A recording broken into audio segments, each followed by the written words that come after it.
এমনি ভালো লাগে না, ছেলেদের প্রতি ফিলিংস চাইলে আমরা কি করতে, কারণ আমি যদি ওর সাথে ভালো থাকতে পারি তাহলে সমস্যা নেই। চলতি বছরের জানুয়ারিতে টিকটকের মাধ্যমে পরিচয় হয় দুই নারীর। এরপর ধীরে ধীরে গাঢ় হয় সম্পর্ক এবং সম্প্রতি নিজেদের মধ্যে বিবাহ সম্পন্ন করার জন্য গোপালগঞ্জ থেকে চাঁদপুরে ছুটে গেছেন এক নারী।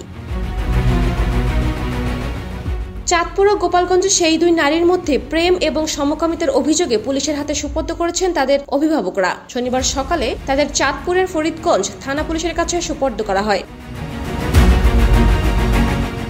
স্থানীয় সূত্র ও কিশোরীদের সঙ্গে কথা বলে জানা গেছে, চলতি বছরের জানুয়ারি মাসে উভয়ের টিকটকের মাধ্যমে পরিচয় হয়। এরই মাঝে একে অপরের বাড়িতে আসা যাওয়া ও মনের ভাব বিনিময় হয়। এক পর্যায়ে কয়েকদিন আগে এক কিশোরী গোপালগঞ্জে অপর কিশোরীর কাছে ছুটে যায়। ওই দুই কিশোরী জানায়, আমরা আবেগে নয়, মন থেকেই একে অপরের প্রতি ভালো লাগা থেকে ভালোবাসা ও অবশেষে পরিণয় সূত্রে আবদ্ধ হয়েছি। আমরা একজন আরেকজনকে মেসেঞ্জারে বিয়ে করেছি, তবে তারা বিবাহ বন্ধনের কোনো প্রমাণপত্র দেখাতে পারেননি।